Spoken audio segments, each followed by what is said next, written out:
Welcome to the show that looks at truth, fiction, and reality with a smirk.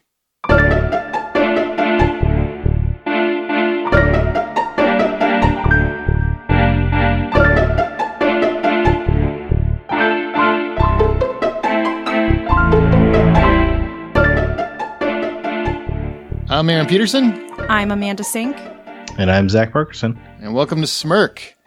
And this time we're going to let Zack take over. Is it a happy story? Is it joyful? Are we going to smile at the end of it? No, I can probably go ahead and just let the listeners know the odds of me telling a happy story are slim.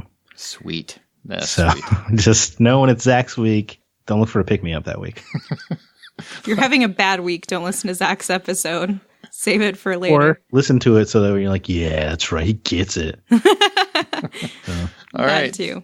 All right, both of you, gather around the campfire as always. Time for a story.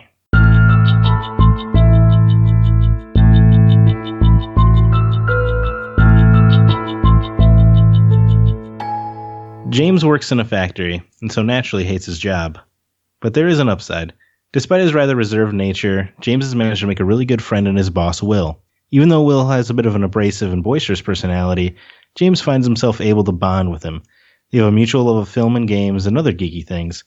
They could debate for hours over the best Star Wars film, or whether Ridley Scott has completely lost all of his talent, whether Nintendo is for kids or video games are too expensive these days. Their coworkers often joke about the two being boyfriends even. It's a little rare for Will to be so close to one of his employees. Most people keep their distance because Will is an ex-con.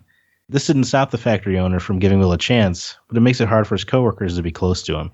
No one really knows what Will did to land in the clink, but the simple fact he's been there is enough for most people. Not James, though. To him, a person's past is nothing more than their prologue. Will was in prison almost 20 years ago, and whatever stupid thing he did to land there has long been history. Will tells his story as such. He did something dumb, landed himself 8 years in prison. He got out in only 3 on good behavior. Knowing his life was now forever tarnished by this, he did all he could. He got himself educated, put himself through apprenticeships, and eventually worked his way up to being in charge. He feels remorseful for what he did, and he has no choice but to keep moving on with his life. James finds the story inspiring and counts himself lucky to have such a friend. Now, one day at work, James is told by a newer coworker what Will's crime was, completely out of the blue. James refuses to believe it and looks into it himself. A quick Google search brings up not only Will's record, but several articles relating to the crime from back when the arrest occurred. James is horrified. The deed was far worse than he imagined. It's the most heinous crime he could possibly conceive of. Ever since, James has been blowing Will off, with Will utterly confused as to why. When they are forced in interacting, James still feels that old spark of friendship as before, but he just can't forget those articles he read. In fact, James begins looking for a new job just to escape being around Will. He can't be around a person who would commit such a crime any longer. All right, well, so what do you guys think the moral of that story is? Wow. Amanda, I'm still thinking. I have a couple of different thoughts, but I feel like part of it could be maybe that you never really know somebody till you know somebody sort of thing. On the other hand, it could be about, well, you really like crime, I feel like. I like crime? Don't tell anyone. I don't know. My guess, honestly, would be don't judge a book by its cover, but you better read the pages. Wow. Never heard that second part before. Like it's very that? Profound. Thank you. I just made it up. Well done. Well done. The moral is the limits of a second chance. There is a moment where you can go, you know what? He's not getting a second chance. He doesn't deserve one. If that's how you feel, Aaron. That's how I feel. You feel. That's what I got from you, man. From your story. The story is just a jumping off point, Aaron. You should know this. Come on, Smirk. That's true. That's true. What's the crime? Well, the first question, Amanda. I'm curious. What do you guys think Will's crime is? Was he a priest? Wow. Yes, he was featured in the movie Spotlight. Well, at least now I know what his crime is.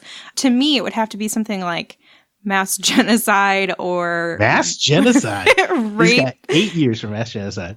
Sweet. Murder. I mean, something like that. Something involving children, probably.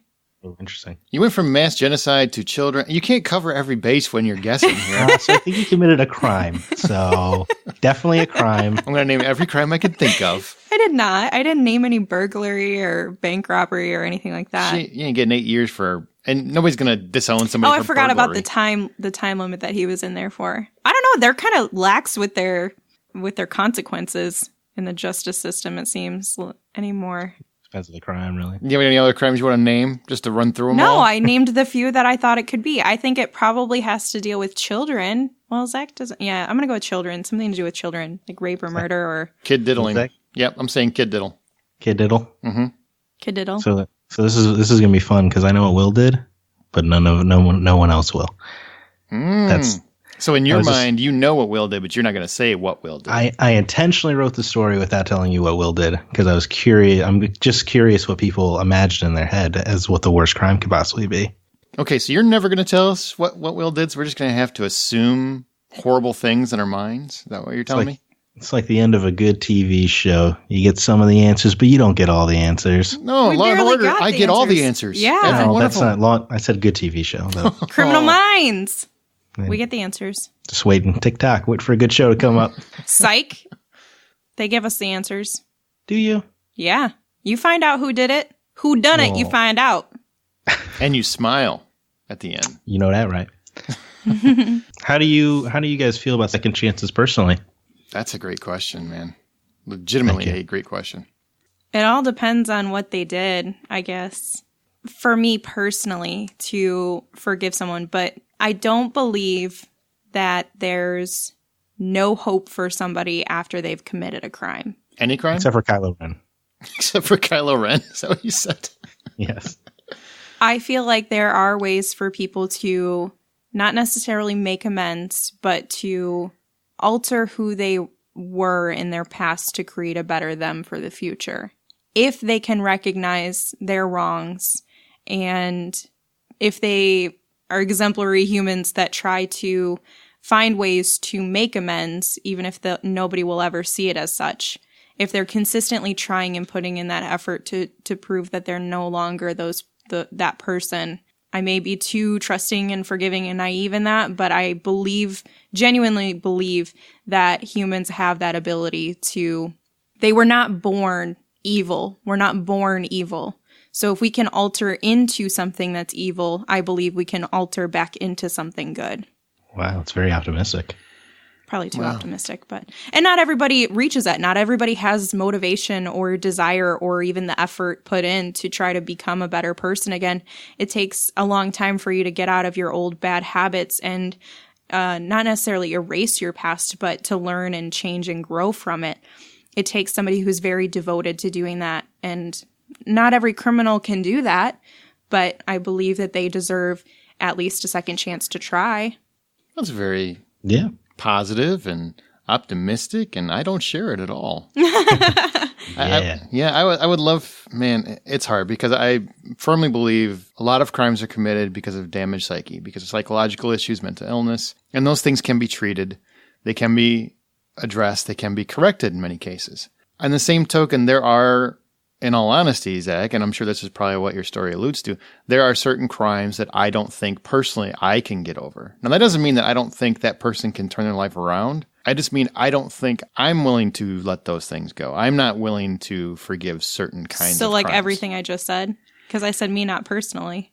No, I mean, I don't think every crime you can come back from. I don't think every person can rehabilitate. I think some people are inherently evil. I really believe that. Now, it could be because of psychological trauma, or it could be because they were just born that way. You know, there are different instances for everything. But people like Jeffrey Dahmer, there's no redemption policy for him that would be acceptable to me. For people like Ted Bundy, there's no redemption policy for people like him. For priests that diddled all those kids in Spotlight, there's no redemption policy that would be feasible for me, that I believe would make them, you know what, you're good. There are people that I say, lock them away for life. I don't care. I never want to see them on the streets again because of what they've done is that inherently evil to me.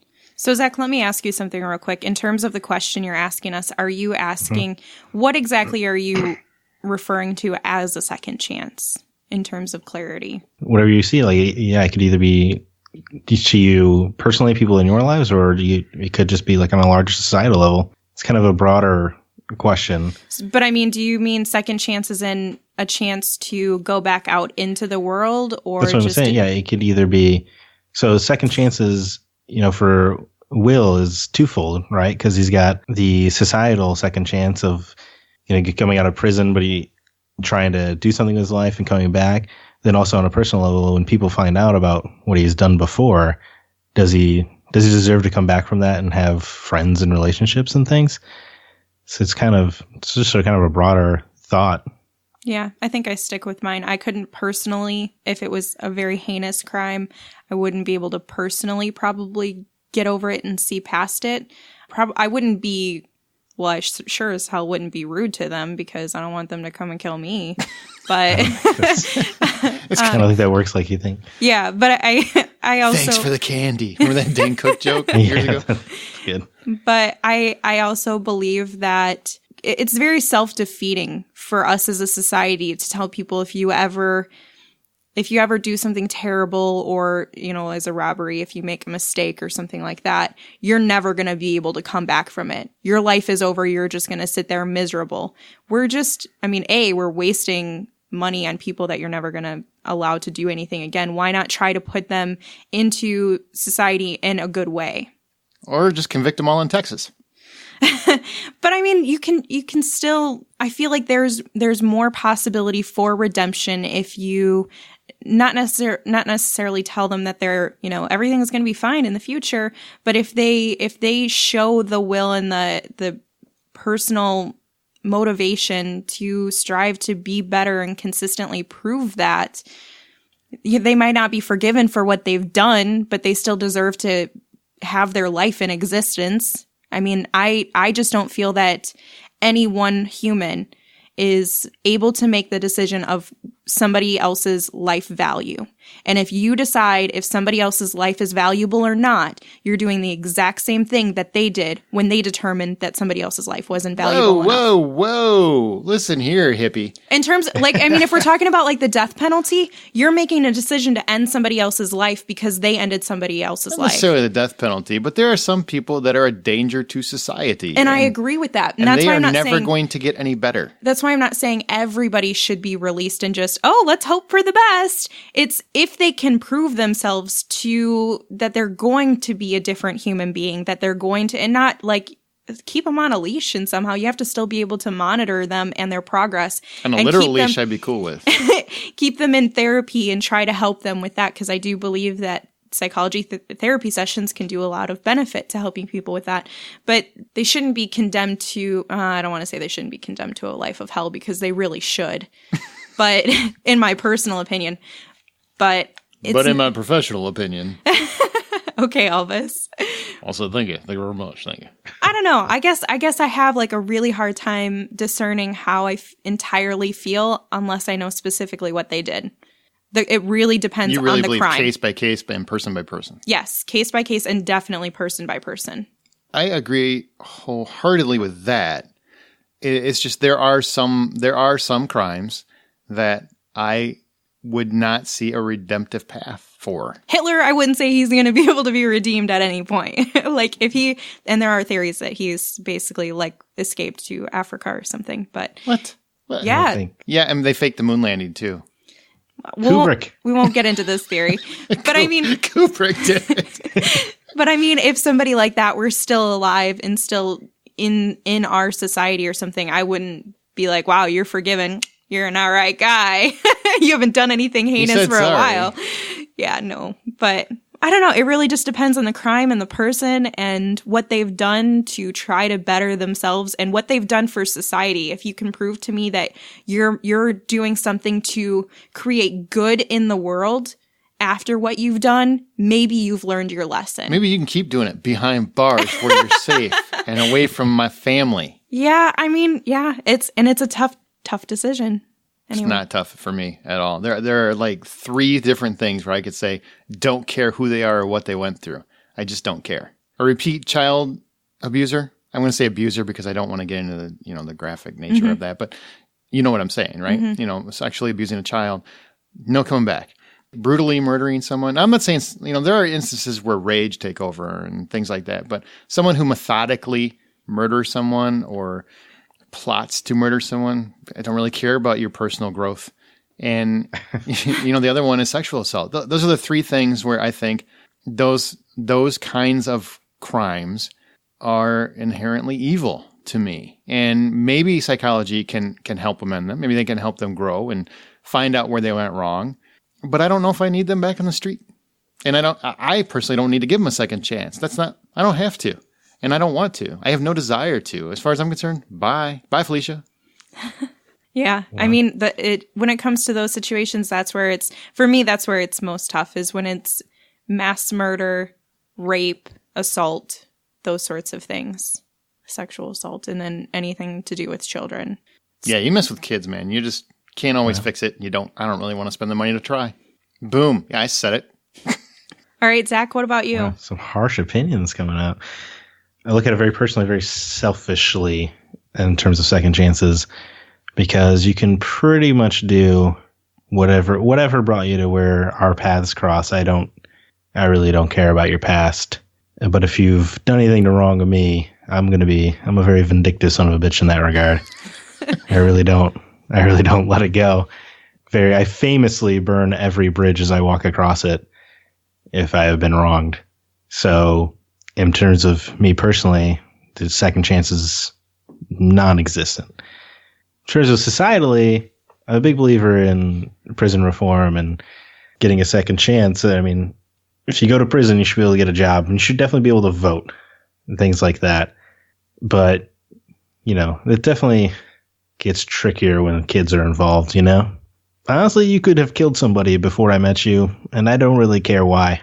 Because if odds are, if you're back out on the street, then, it wasn't that bad. It isn't you a kid, it's harder to look past. As long as you don't ask, I guess. How would you ever know? You have a don't ask, don't tell policy. Honestly, it actually kind of leads into my third question, which is, do you have a right to know about the past of someone close to you? Wow, that's a deep question, man. Thank you. Honestly, you could be super close to somebody. You could be like, yeah, I was in prison for a few years. And do you have a right to know what crime that was? I don't think that you innately have a right to know about anyone's past. But I think if you expect them to stick around and you expect them to continuously be there for you, when you're when you have a good friend, or you are a good friend, you're constantly lending yourself to somebody else and inviting them into your life. If you don't want to tell me what you've done, then you're hiding something from me, for whatever your reasons are, and it makes me uncomfortable because I feel like I can't trust you. If I can't trust you, I don't need you in my circle. So you think you do have a right? I don't think that I have a right to know, but I think that if somebody wants to hold that back from me, we don't necessarily need to have a friendship. It's not my place to say you absolutely have to tell me. Like, no matter what, you better tell me what happened. Well, and the question is someone close to you.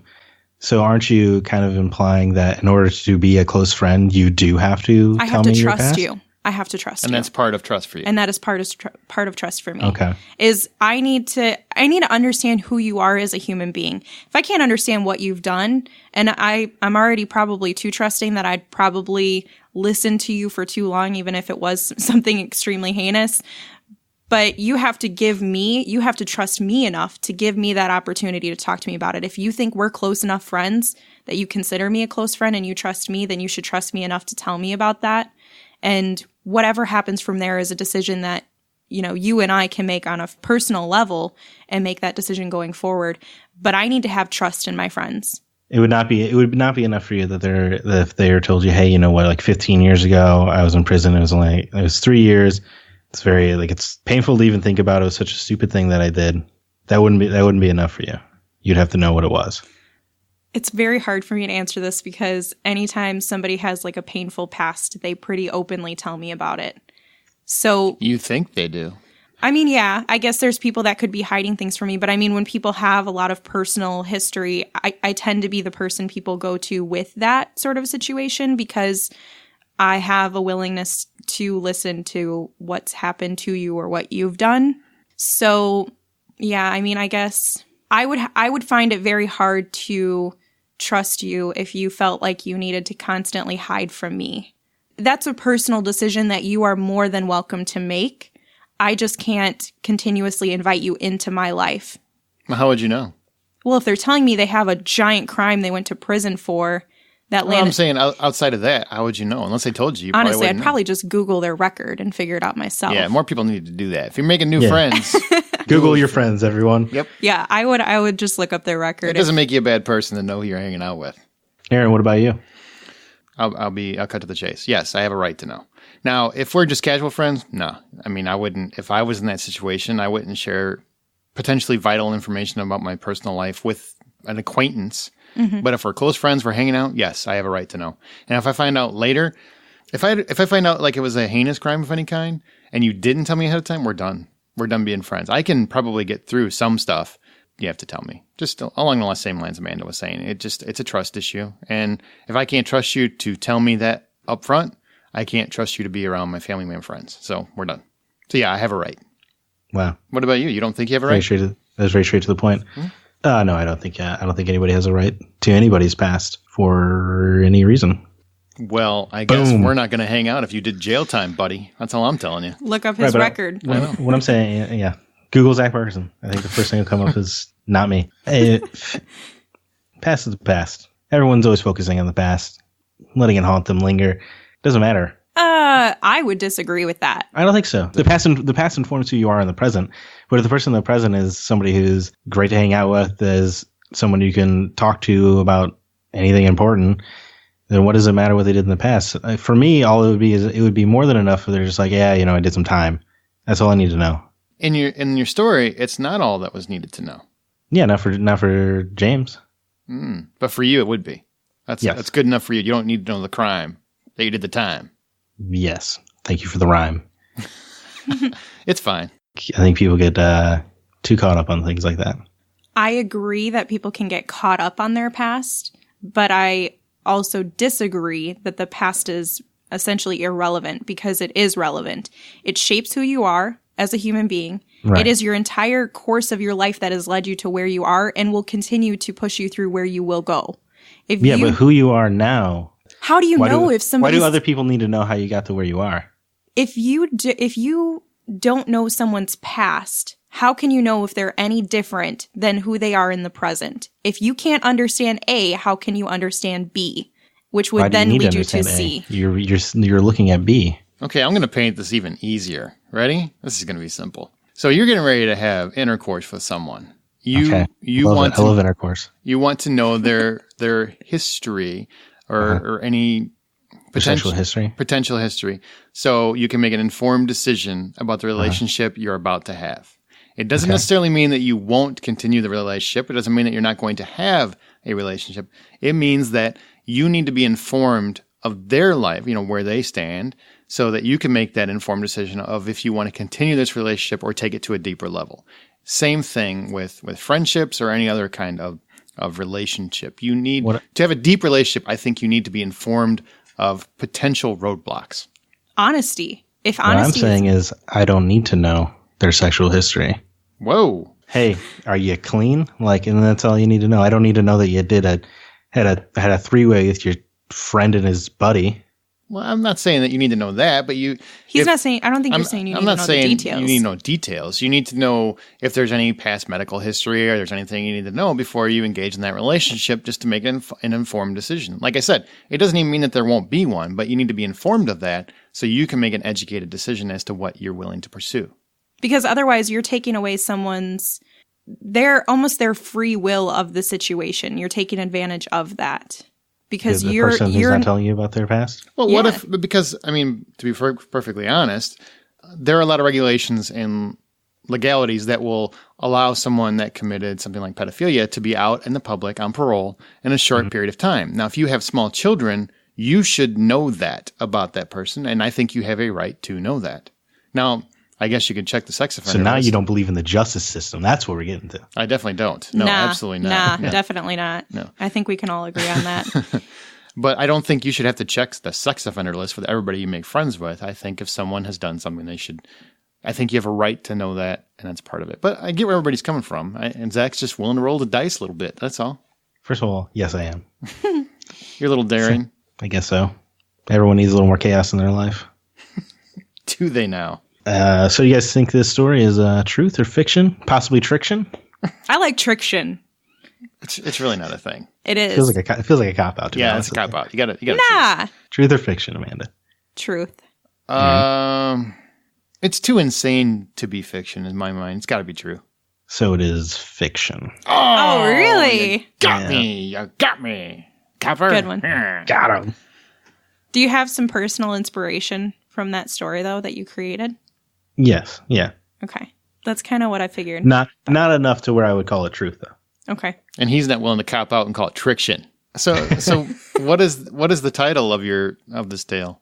The title of this tale is Pasts. Concise. Wow. Mm-hmm. That was right to the point. Now Yeah. that's pasts, not past, like zoom, or Plural I'm skipping pasts. right through it. It's a hard word to say. Past or pasts? Pasts. Paths? Like Plural. Pasts. Pasts? Pasts. Okay. There is more than a single past in the world. Gotcha. So in your story, do you think that the friend that said, "Oh, you're out of here, we're done," and kicked him to the curb, was he in the wrong then, in your mind? Well, what's interesting here is that James didn't have the free will to decide whether or not to learn about Will's past because someone just told James what it was. So he kind of got robbed of that choice. But I think James, I guess it depends on his own moral value of what the crime is. But it doesn't seem enough for me to stop being friends with Will if I were James. That's very noble of you. You're a hero. And also probably going to get killed. Yeah, I think you guys would use the word naive, not heroic. I don't think you're naive. I think it's a very mature way to handle it, and I totally understand where you are coming from. I personally believe personal history informs those things, and that's why I feel the way I feel. That's why you feel the way you feel. That's why Amanda feels the way she feels, and everybody listening feels the way that they feel about it. It's because personal history informs that. You feel certain ways about certain crimes. There are probably people that feel that way about just burglary or carjacking. People have experiences in life that I think inform them exactly how they feel in regard to that question. So I think you ask 20 people, you'll get 20 very different answers. Yeah, probably. Have you asked people about this before? Like other individuals? Have you done a poll? Sort of. Yes, I do this at every job I start. I go around. It's part of your census. Like, what are your stances on the past? And everyone's like, wait, what have you done? And I go, it doesn't matter. What do you think about the past? Really good way to start off. Just make them wonder. I like it. Yeah. People like to wonder. And then they start to gossip about what you may or may not have done. I think they do that anyway. Oh, wonderful. I think everyone assumes I have killed people. I do. See? I mean, I'm just kind of wondering how you hid the body, what you did with it. I know for a fact you've killed garden gnomes. Yeah, they deserved it. As our show goes, we will occasionally pick listener stories to read and discuss on Smirk. If you'd like the chance to have yours read, email it to mystory@smirkpodcast.com. Join the conversation by joining our Facebook group or follow us on Twitter @SmirkPodcast, and be sure to use the show's hashtag Smirk.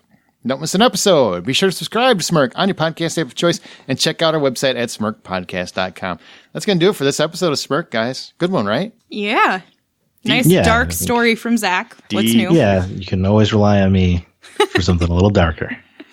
That's great. I'm glad everybody's feeling a little livelier. They feel better about life. Everybody's going to go out, talk to their friends, and be scared to death of every single one of them. That's right. Don't trust anyone, people. I'm kidding. Or trust everyone. Yeah, it doesn't matter. It doesn't matter what they did. Yeah. Unless they hit your cat. Wait, that's your line? Really? That's where you draw it. Right there. Yep. The cat. You're one of those people. As long as they haven't done anything to you, what does it matter? Kill people, whatever you got to do, but leave animals alone. You can't touch the animals. He's not even saying animals. He's just saying cats. Like, who cares about the dogs? I'm not a big dog guy. Oh my God. As you write your own life story, always remember to tell it with a smirk.